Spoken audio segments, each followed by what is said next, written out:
नमस्कार दोस्तों, प्रस्तुत है मुंशी प्रेमचंद द्वारा लिखी कहानी क्षमा। मुसलमानों को स्पेन देश पर राज करते कई शताब्दियां बीत चुकी थी। कलीसियाओं के स्थान पर मस्जिदें बनी जाती थी।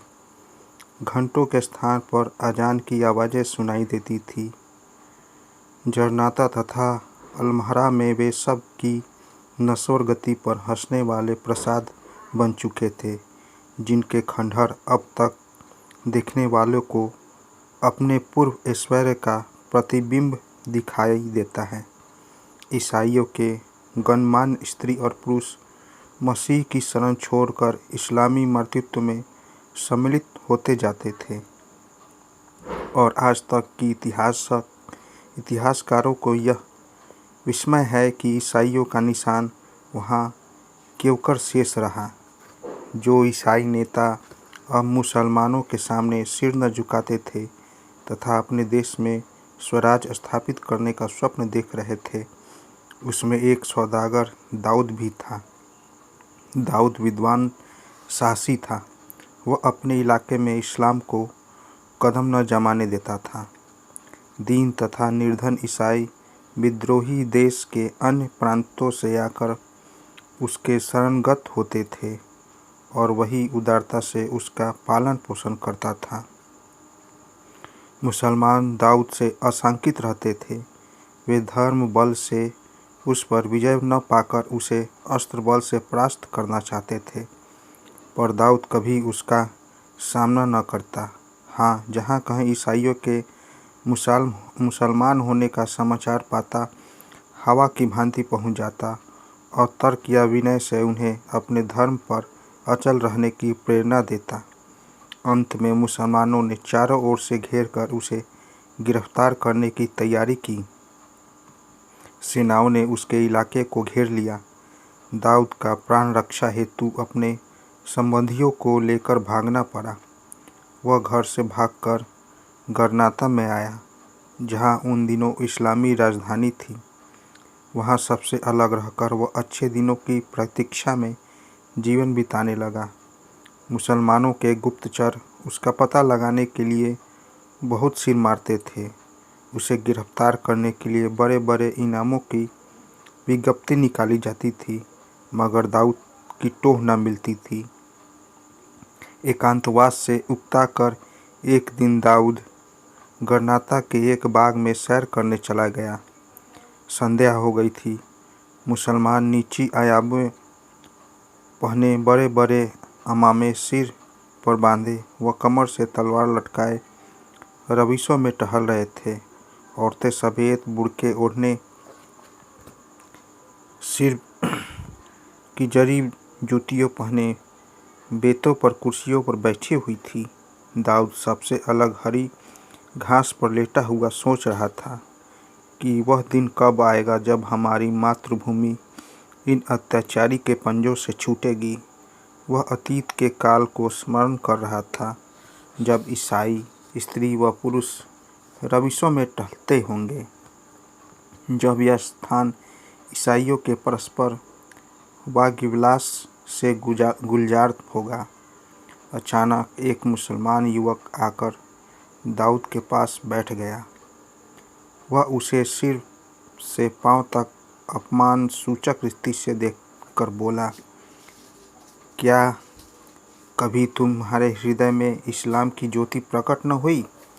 दाऊद ने गंभीर भाव से कहा, इस्लाम की ज्योति पर्वतों रिंसों में प्रकट हो सकती है, गहन अंधेरी घाटियों में उसका प्रवेश नहीं हो सकता।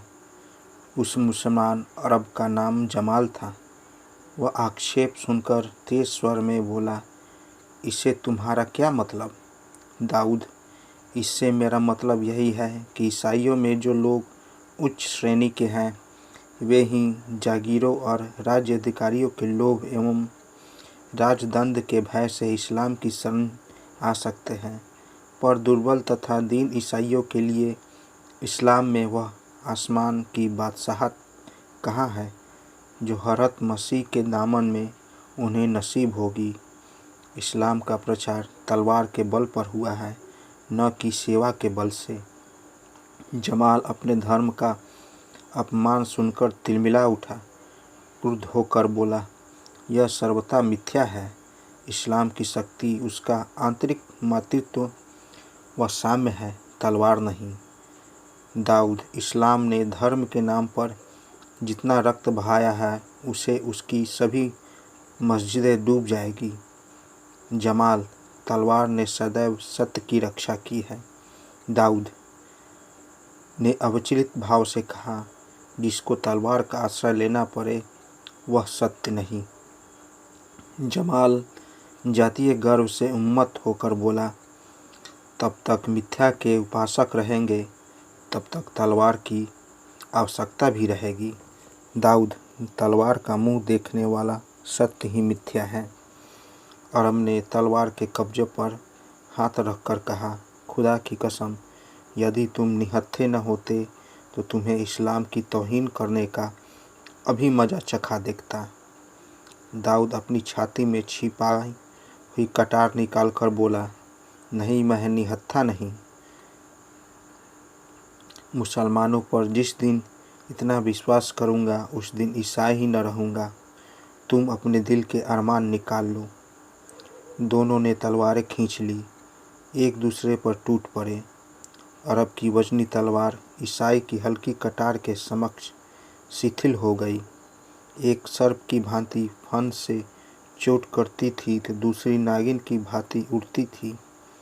एक लहरों की भांति लपकती थी, वही दूसरी जल की मछलियों की भांति चमकती थी। दोनों योद्धा में कुछ देर तक चोटें होती रही। अचानक एक नागिन उछलकर अरब के अंतस्तल में जा पहुंची। वह धरती पर गिर पड़ा। जमाल के गिरते ही चारों तरफ से लोग दौड़ पड़े। वे दाऊद को घेरने का प्रयास करने लगे। दाऊद ने देखा, लोग तलवारें लिए दौड़े चले आ रहे हैं।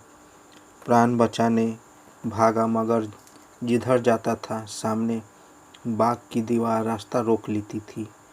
दीवार ऊंची थी, उसे फांदना कठिन था। वह जीवन और मृत्यु का संग्राम था। कहीं शरण की आशा न, कहीं छिपने का स्थान नहीं। उधर अरबों की रक्त पिपासा प्रतिक्षण तीव्र होती जाती। यह मात्र अपराधी को दंड देने की चेष्टा न थी, जातीय अपमान का बदला था। एक विजित ईसाई का यह साहस कि अरब पर हाथ उठाए, ऐसा अनर्थ जिस तरह पीछा करने वाले कुत्ते के सम्मुख गिलहरी इधर उधर दौड़ती है, किसी वृक्ष पर चढ़ने की बार बार चेष्टा करती है मगर हाथ पांव फूल जाने के कारण बार बार गिर पड़ती है, वही दशा दाऊद की थी। दौड़ते दौड़ते उसकी सांसें फूल गई, पैर मन भर के हो गए थे। कई बार मन में आया इन सब पर टूट पड़े और जितने महंगे प्राण बिक सके उतने महंगे बेचे, मगर शत्रुओं की संख्या देखकर हतोत्साहित हो जाता था। लेना दौड़ना पकड़ना का शोर मचा हुआ था। कभी कभी तो पीछा करने वाले इतने करीब आ जाते थे कि मालूम होता था अब वह संग्राम का अंत हुआ। वह तलवार परी पर पैरों की एक गति, एक कावा, एक कन्नी उसे खून की प्यारी तलवार से बाल बाल बचा लेती थी। दाऊद को अब इस संग्राम में खिलाड़ियों की भांति आनंद आने लगा। यह निश्चय था कि उसके प्राण नहीं बच सकते। मुसलमान दया करना नहीं जानते, अतः उसे अपने दांव पेच में मज़ा आ रहा था।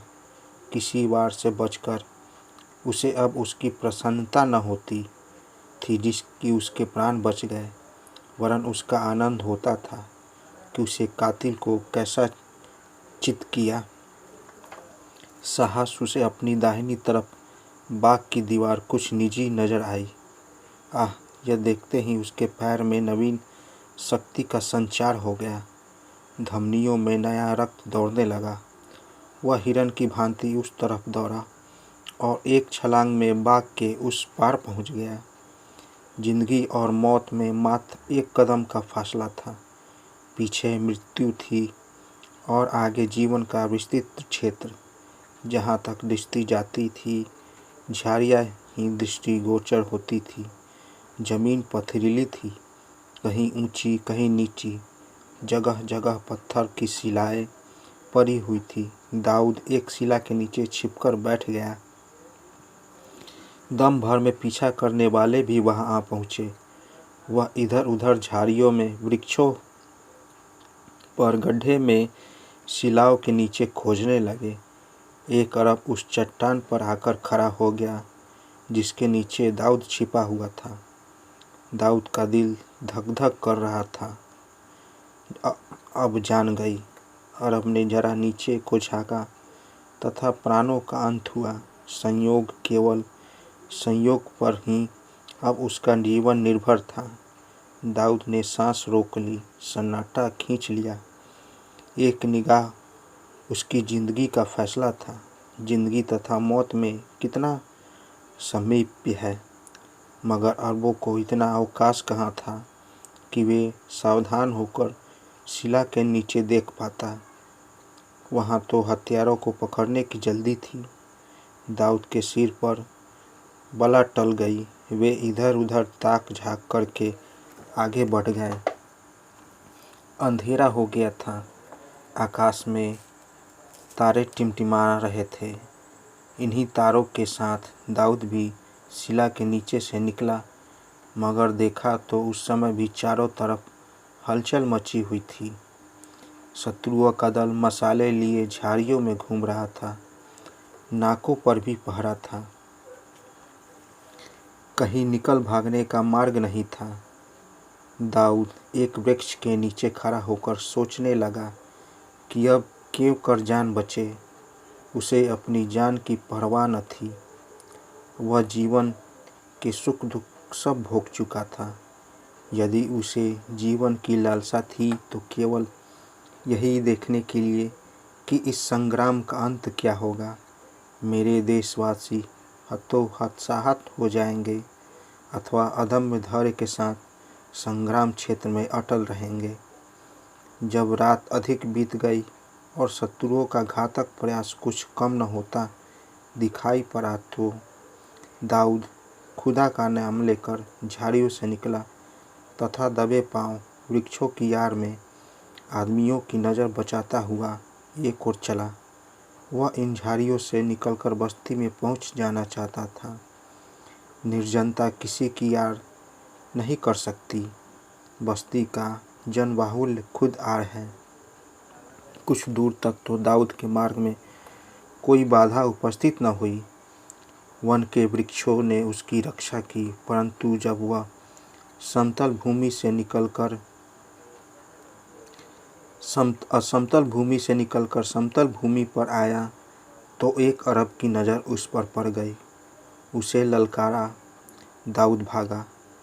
कातिल भाग जाता है। यह आवाज़ हवा में एक ही बार गूंजी और क्षण भर में हजारों लोग चारों ओर से अरबों ने उसका पीछा किया। सामने बहुत दूर तक आदमी का नामो निशान तक नहीं था। बहुत दूर पर एक धुंधला सा दीपक टिमटिमा रहा था। किसी प्रकार वहां तक पहुंच जाऊं। वह उस दीपक की ओर इतनी तेजी से दौड़ रहा था जैसे वहां पहुंचते ही अभय पा जाएगा।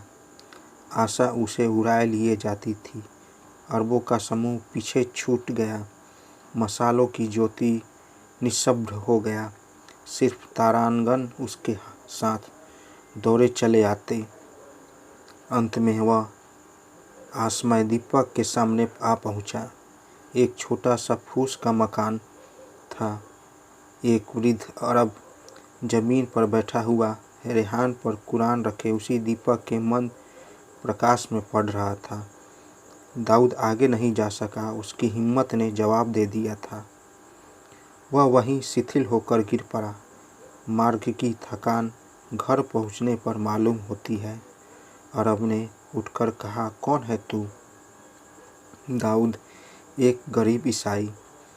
मुसीबत में फंस गया हूँ।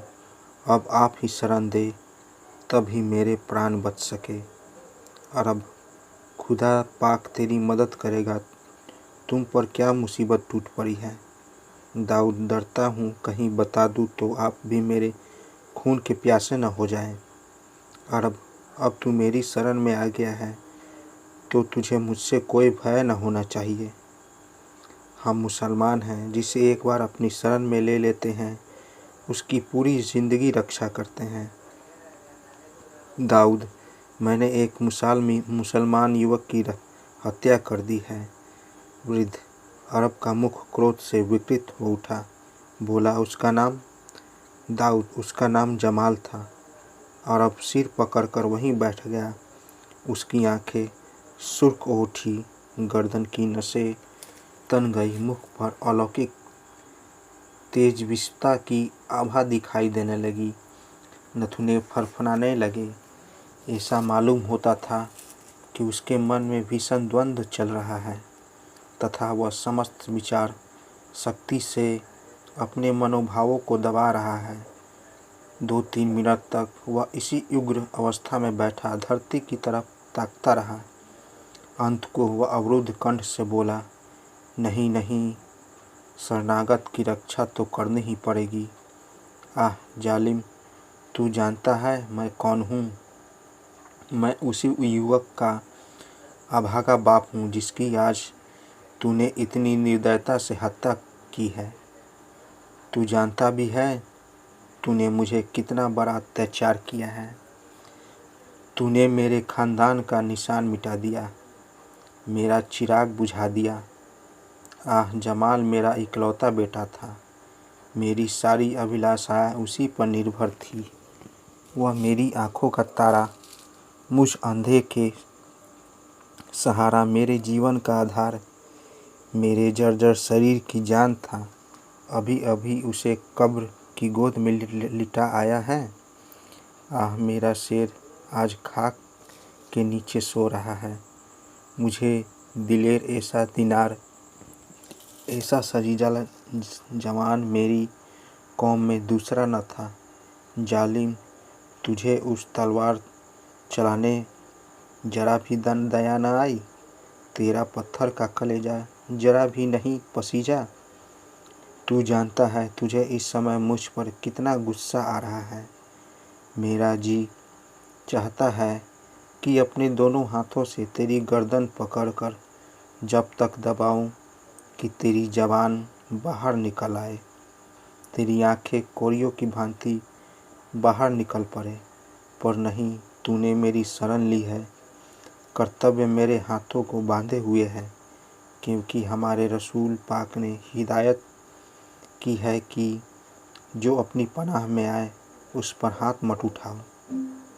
मैं नहीं चाहता कि नबी के हुक्म को जोड़कर तुम्हारी दुनिया के सामने अपनी अकाबत की बिगाड़ लूँ। दुनिया तुम्हें बिगाड़ी, दीन अपने हाथों बिगाड़ूं। नहीं, सब्र करना कठिन है, पर सब्र करूं ताकि नबी के सामने आंखें झुकानी न पड़े। आ घर में आ, तेरा पीछा करने वाले दौड़े आ रहे हैं। तुझे देख लेंगे तो फिर मेरी सभी मिन्नत समाजत में मेरी जान न बचा सकेगी। तू जानता नहीं कि अरब लोग खून कभी माफ़ नहीं करते। यह कहकर अरब ने दाऊद का हाथ पकड़ लिया तथा उसे घर में ले जाकर एक कोठरी में छिपा दिया। वह घर से बाहर निकला ही था कि अरबों का एक दल दरवाजे पर आ पहुंचा। एक आदमी ने पूछा, क्यों शेख हसन, क्या तुमने उधर से किसी को भागते देखा है? हाँ, देखा तो है। उसे पकड़ क्यों नहीं लिया? वही तो जलाल का कातिल था। यह जानकर भी मैंने उसे छोड़ दिया। ए गजब खुदा का, यह तुमने क्या किया?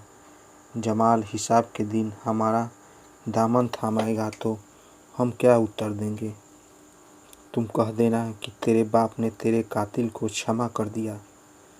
अरब ने कभी कातिल का खून माफ़ नहीं किया। यह तुम्हारी जिम्मेदारी है। मैं उसे अपने सिर पर क्यों लूँ?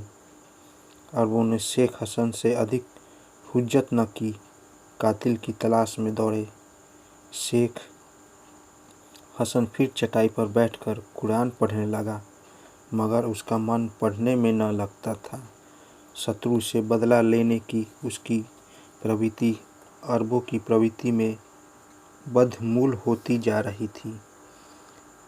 कबीले के कबीले पर मट मिटने के शहर वीरान हो जाते थे।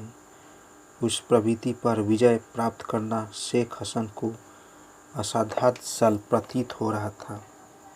बार बार प्रिय पुत्र की सूरत उसकी आंखों के आगे फिरने लगती थी। बार बार उसके मन में प्रबल उत्तेजना होती थी कि चलकर दाऊद के रक्त से अपने क्रोध की आग बुझाऊं। अरब वीर होते थे, मार काट मचाना उनके लिए असाधारण बात न थी। मरने वालों के लिए आंसुओं की बूंद बहाकर पुनः अपने काम में प्रवृत्त हो जाते थे। वे मृत व्यक्ति की स्मृति को सिर्फ उसी दशा में जीवित रखते थे जब उसके खून का बदला लेना होता था। आखिर में शेख हसन अधीर हो उठा। उसको भय हुआ कि जब मैं अपने ऊपर काबू नहीं रख सकता, उसने तलवार म्यान से निकाल ली तथा दबे पांव उस कोठरी के दरवाजे पर आ खड़ा हो गया जिसमें दाऊद छिपा हुआ था। तलवार को दामन में छिपाकर उसने धीरे से द्वार खोला। दाऊद टहल रहा था। वृद्ध अरब का रौद्र रूप देखकर दाऊद उसके मनोवेश को ताड़ गया। उसे बूढ़े से सहानुभूति होने लगी। उसने सोचा, यह धर्म का दोष नहीं, जाति का दोष नहीं। यदि मेरे पुत्र की किसी ने हत्या की होती तो कदाचित मैं भी उसके खून का प्यासा हो जाता। यही मानव प्रवृत्ति है। अरब ने कहा, दाऊद, तुम्हें पता है बेटे की मौत का कितना गम होता है? दाऊद, इसका अनुभव तो नहीं है, मगर अनुमान कर सकता हूँ। अगर मेरी जान से आपके उस गम का एक भाग भी मिट सके तो लीजिए, यह सिर हाजिर है। मैं उसे शौक से आपकी नज़र करता हूँ। वैसे आपने दाऊद का नाम सुना होगा। अरब, यह क्या, पीटर का बेटा? दाऊद, जी हाँ, मैं वही बदनसीब दाऊद हूँ। मैं सिर्फ आपके बेटे का घातक ही नहीं, इस्लाम का दुश्मन हूँ। मेरी जान लेकर आप जमाल के खून का बदला ही नहीं लेंगे बल्कि अपनी जाति व धर्म की सच्ची सेवा भी करेंगे। शेख हसन ने गंभीर भाव से कहा, दाऊद, मैंने तुम्हें क्षमा किया। मैं जानता हूँ मुसलमानों के साथ ईसाइयों को बहुत तकलीफ़ें पहुँची हैं। मुसलमानों ने उन पर बहुत अत्याचार किए हैं, उनकी स्वाधीनता हर ली है, मगर यह इस्लाम का नहीं, मुसलमानों का दोष है। विजय गर्व ने मुसलमानों की मति मार ली है। हमारे पाक नबी ने यह शिक्षा नहीं दी थी कि जिस पर आज हम चल रहे हैं वह खुद क्षमा और दया का सर्वोच्च आदर्श है। मैं इस्लाम के नाम को बढ़ा नहीं लगाऊंगा। मेरी ऊँटनी ने ले लो और रातों रात जहाँ तक भागा चाहे भागो। कहीं एक क्षण के लिए भी मत ठहरना। अरबों को तुम्हारी बू भी मिल गई तो तुम्हारी जान की खैरियत नहीं। जाओ, तुम्हें खुदाए पाक घर पहुँचावे। बुद्ध शेख हसन और उसके बेटे जमाल के लिए खुदा से दुआ किया करना। दाऊद खैरियत से घर पहुँच गया, परंतु अब वह दाऊद न था जो इस्लाम को जड़ से खोद कर फेंक देना चाहता था। उसके विचारों में बड़ा परिवर्तन हो गया था। अब वह मुसलमानों का आदर करता था तथा इस्लाम का नाम इज्जत से लेता था। तो दोस्तों, कैसी लगी कहानी? कहानी अच्छी लगी हो तो मेरे चैनल को ज़रूर सब्सक्राइब करें और लाइक करें और साथ साथ बेल आइकन को भी ज़रूर दबाएं। तो मिलते हैं एक नई कहानी में, एक नई वीडियो के साथ। तब तक के लिए नमस्कार।